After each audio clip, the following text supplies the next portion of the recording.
আয়শা, খাও, একটা ফুচকা খাও না, তুমি তো ফুচকা খেতে ভালোবাসো। না না ছোট বৌদি, তুমি খাও না।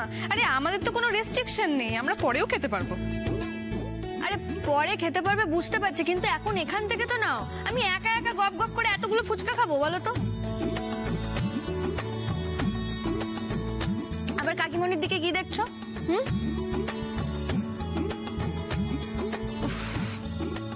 দেখো বিষয়টা এরকম, আমি জানি এই খাবারগুলো সবকটাই আমার খুব পছন্দের খাবার, কিন্তু কি জানো তো, মানে এই খাবারগুলো যদি আমি সবার সঙ্গে মিলেমিশে না খাই তাহলে ঠিক তৃপ্তি আসে না। খাও, ফুচকা খাওয়াই নাও।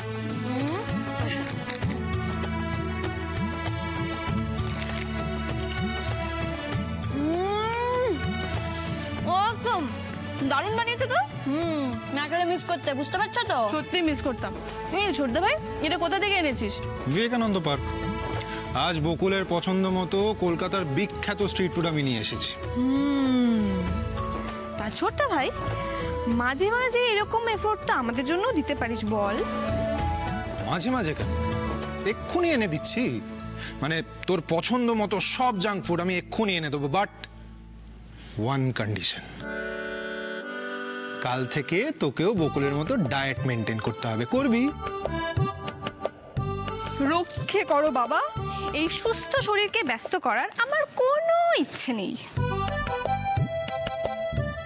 সত্যি আমি না জীবনেই প্রথমবার আমার এত পছন্দের খাবার আমি এরকম মন খারাপ করে খাচ্ছি। পুলিশ অফিসার হওয়ার স্বাদটা আরো বেশি ভালো, পরে বুঝতে পারবে। এটা কিন্তু একদম ঠিক কথা। হ্যাঁ, কিছু পেতে গেলে কিছু তো ছাড়তেই হয়, সেটা কিন্তু সব ক্ষেত্রে প্রযোজ্য। কাকিমণি তুমি একটা জিলিপি নাও না গো, তুমি তো জিলিপি খেতে ভালোবাসো। বাবাকে এতক্ষণ ধরে বলছি, বাবা শুনছেই না। ও মা, একটা তো নাও, একটা খাও। নাও। আমি খাবো না। একটা আচ্ছা, এত করে বলছে যখন, তখন একটা খাই। হ্যাঁ, এসব আপনার সুগার বেড়েছে, আপনি জিলিপি খাচ্ছেন। একটা খেলে কিছু হবে অমনি না, দিদি চলে গেছে, আপনার অনিয়ম শুরু হয়ে গেছে। আমায় বলে গিয়েছিল যে আপনার খেয়াল রাখতে। আপনি আমায় বকা খাওয়াবেন? সেই জিলিপির কথা না জানালেই তো হয়। বল। বলছি যে এই তোমার দিদি যে কদিন নেই, সে কদিন ওই করলার রস আর ওই চিরতার জল থেকে আমায় একটু নিষ্কৃতি দাও না। এই কদিন একটু ভালো মন্দ খেতে দাও, দেখবে এতে তোমাদের খুব পুণ্য হবে।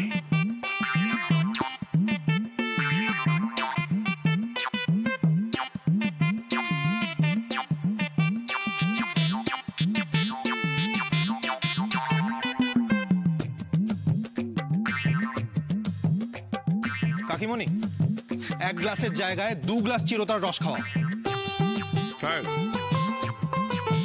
তাহলে আমিও 2টো জিলিপি খাবো।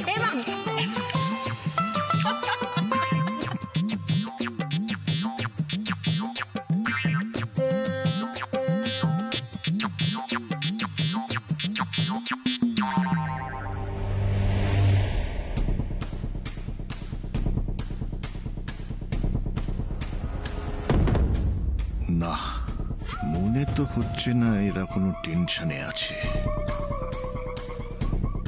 তার মানে আমি যে ওদের ঘরে ঢুকেছিলাম সেটা বকুলরা বোঝেনি। Thank God. এরা ব্যস্ত আছে, আমি বরং এই ফাঁকে টুক করে কেটে পড়ি। কাকুমণি, একেবারে জবর খবর, কেস হয়ে গেছে। কোন কেস? আপনার ছেলের কেসটা স্যার। গড়বড় হয়ে গেছে স্যার। মানে? আমাদের নতুন ওসি অভিজিৎ বাবু কালকে যাচ্ছেন অরুণবাবুকে অ্যারেস্ট করতে। কি? স্যার খবর পেয়েছেন, আপনার ছেলে অরুণবাবু কোমা থেকে বেরিয়ে আসছে। হঠাৎ করে সব এরকম উল্টে গেল কিভাবে?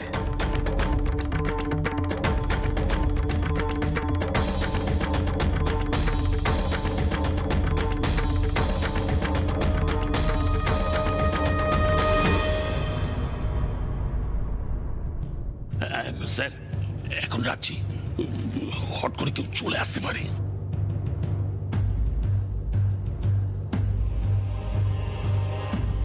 রতন, স্যার। সব রিপোর্টারকে ডেকে বলে দে কাল সকালে এখানেই আমি প্রেস মিট করব। Okay sir. Doctor. Yes sir.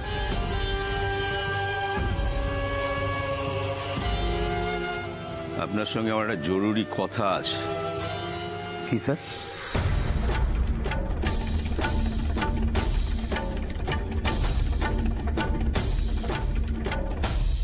তুমি কোথাও যাচ্ছ কাকুমণি?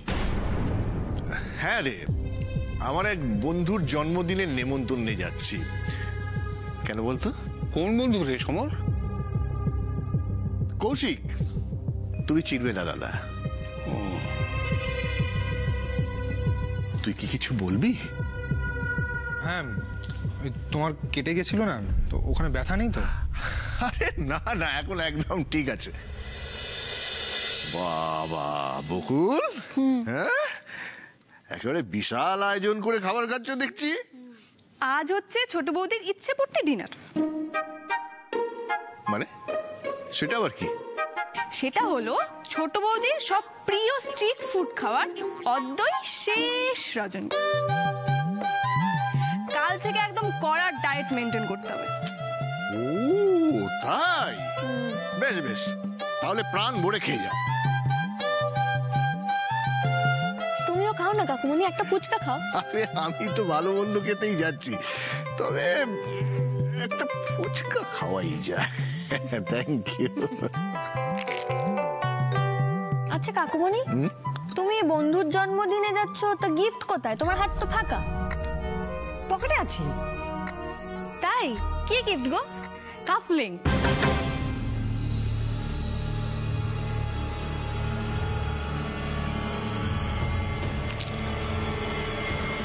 আরে আমরা দিল্লি গেছিলাম যেবার, সেবার একটা অকশন থেকে কিনেছিলাম অ্যান্টিক পিস, ওর খুব পছন্দের ছিল। এই দেখাও না ওদের।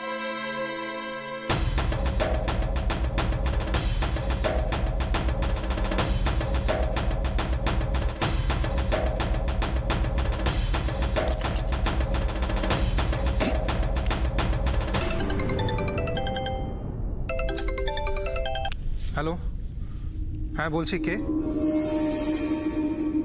ও অগ্নিজিৎ বাবু, হ্যাঁ হ্যাঁ বলুন। একটা ফর্মালিটির জন্য ফোন করলাম। হ্যাঁ বলুন না। আপনার পাঠানো ভিডিও এভিডেন্সের উপর ভিত্তি করে কাল আমরা অরুণাভ রক্ষিতকে অ্যারেস্ট করতে যাচ্ছি। ওকে, আপনাদের কিন্তু সাক্ষী দিতে কোর্টে আসতে হবে। তখন কিন্তু ভয় পেয়ে পিছু হটলে চলবে না, রাইট? রাখলাম। কি কি বললেন অগ্নিজিৎ বাবু?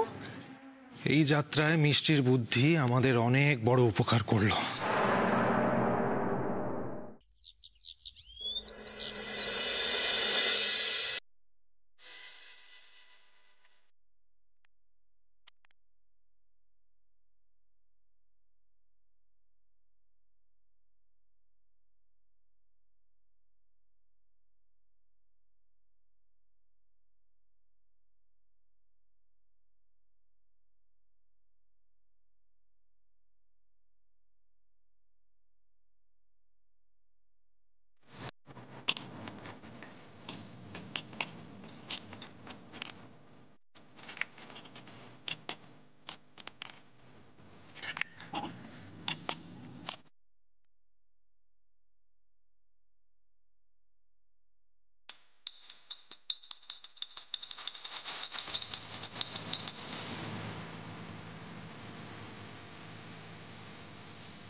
না, কি এটা আমি খাবো নাকি? হ্যাঁ, প্রত্যেক দিন এক্সারসাইজের আগে এই শেকটা তোমাকে খেতে হবে। নাও। আমি এটা খেতে পারবো না, অসম্ভব। আমি জিজ্ঞেস করছি না, আমি বলছি তোমাকে। নাও খাও এটা। শোনো, এটা নিয়ে আমি কিন্তু কোনো তর্ক শুনতে চাই না। প্রোটিন না খেলে তুমি স্ট্যামিনা পাবে না। নাও খাও। অফ।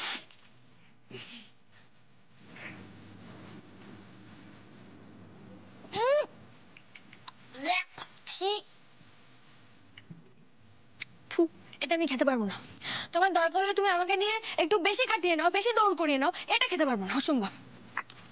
ওকে, দেখবো। হ্যাঁ, আচ্ছা প্র্যাকটিস কি দিয়ে শুরু করবো?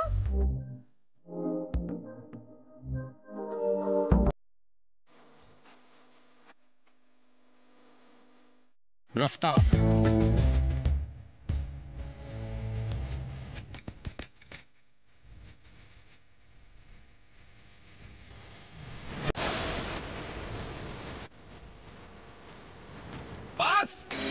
এত আস্তে দৌড়ালে কি করে চলবে?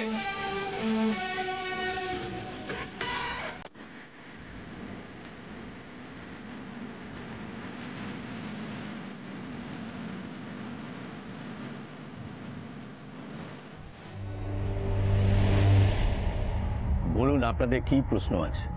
স্যার, অভিযোগ আছে আপনার ছেলে অরুণাভ নাকি রায় ম্যানশনে গুন্ডা বাহিনী নিয়ে হামলা করতে গেছিল, আর তারপর বকুল রায় সেলফ ডিফেন্সের জন্য অরুণাভর মাথায় কাচের বোতল দিয়ে মারে। এই অভিযোগ কতটা সত্যি স্যার? পুরোপুরি সত্যি। স্যার, আপনি কি আপনার ছেলের এই হিংসাত্মক কাজকে সমর্থন করেন? এই হামলার পিছনে কারণ কি স্যার? স্যার, রায় পরিবারের সাথে আপনাদের কোনো ব্যক্তিগত শত্রুতা আছে? দেখুন, ব্যক্তিগতভাবে বা রাজনৈতিকভাবে কারুর সঙ্গে আমার কোনো শত্রুতা নেই। সুতরাং অরুণাভ কেন এটা করলো সেটা এখনো আমার অজানা।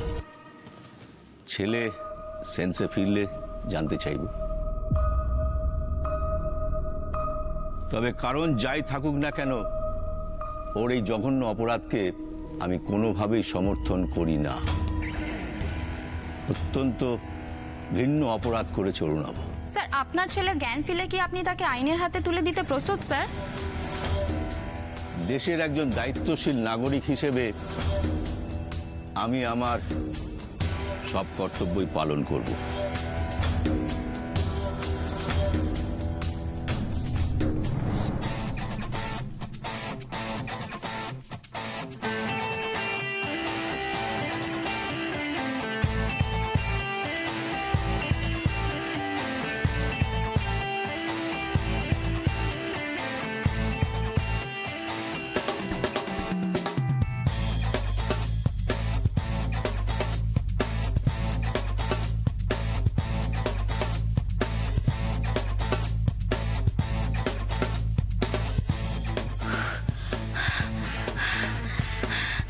জল জল দাও।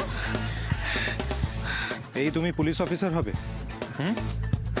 মাত্র 2.5 কিলোমিটার দৌড়েছো, তাতে তোমার এই অবস্থা। সকালে তোমাকে শেকটা এর জন্যই খেতে বলছিলাম, স্ট্যামিনার অভাবের জন্য।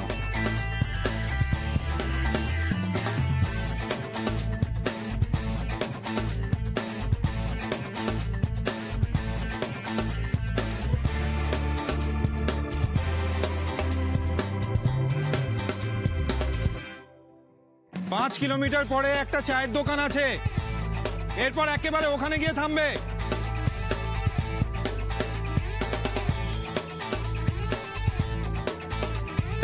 আপনার ছেলে কি ধরনের শাস্তি পাবে বলে আপনার ধারণা? আপনার ছেলের বিরুদ্ধে কি রায়বাড়ি থেকে এখনো কোনো রিপোর্ট করা হয়নি? না করা হলে সেটা কেন স্যার? অরুণাভর নামে কেন রিপোর্ট করেনি, আমি বা পুলিশ তাকে কি শাস্তি দেব, এইসব প্রশ্নের উত্তর আমার জানা নেই। কারণ ওকে যা শাস্তি দেবার ভগবান তা দিচ্ছেন। আদৌ আমার ছেলে সুস্থ হবে কিনা তার কোনো নিশ্চয়তা নেই।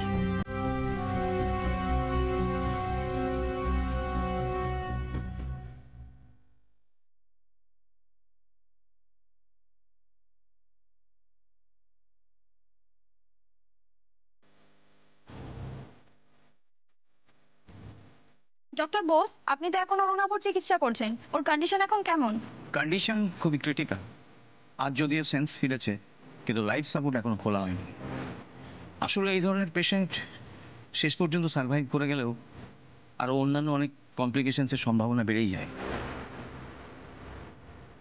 কখনো পার্টলি প্যারালাইজড হয়ে যায়, আবার কখনো মেন্টালি ডিসব্যালেন্সড। তাহলে রজতবাবু বাবু, আপাতত মাঝখানেকের জন্য আপনার ছেলে বেঁচে গেল, তাই তো?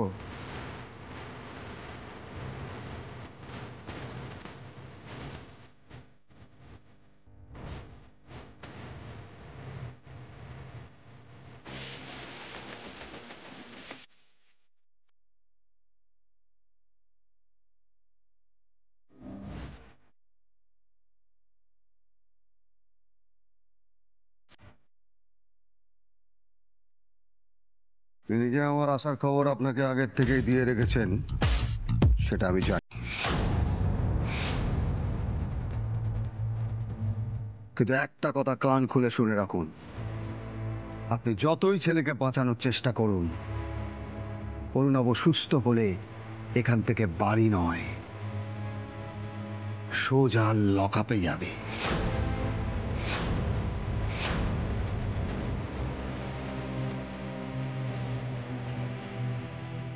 আর হ্যাঁ, এটা প্রেস মিট করার জায়গা নয়।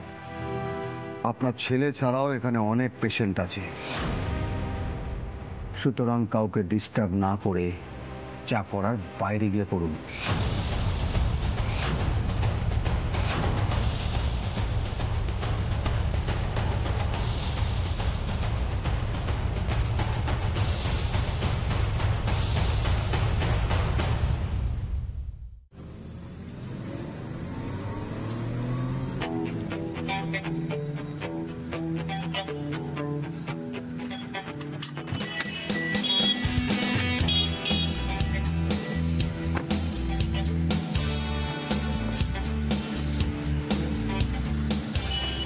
আজ অবশ্য প্রথম দিন, এত তাড়াতাড়ি পৌঁছবে এই আশা করাটা তো ঠিক হবে না।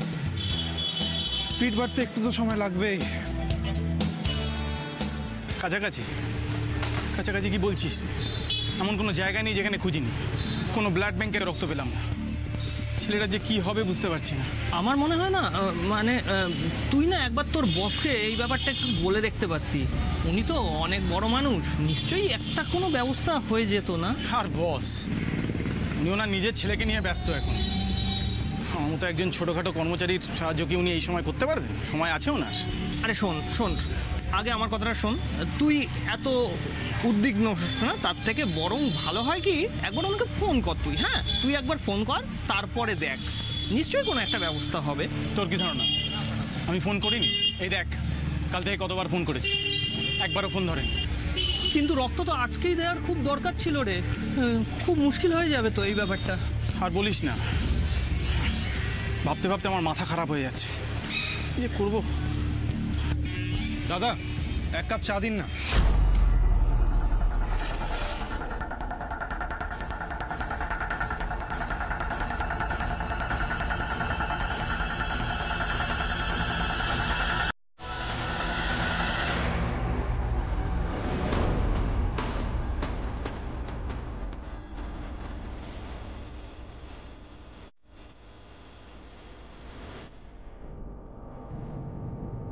দাদা,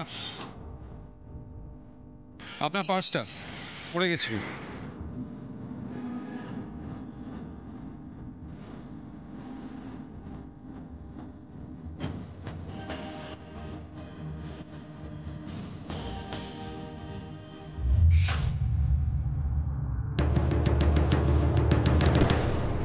শোক।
এটা কে? হ্যাঁ, কুকুর আর প্রভু দুজনেরই জেলের ঘানি টানার সময় হচ্ছে।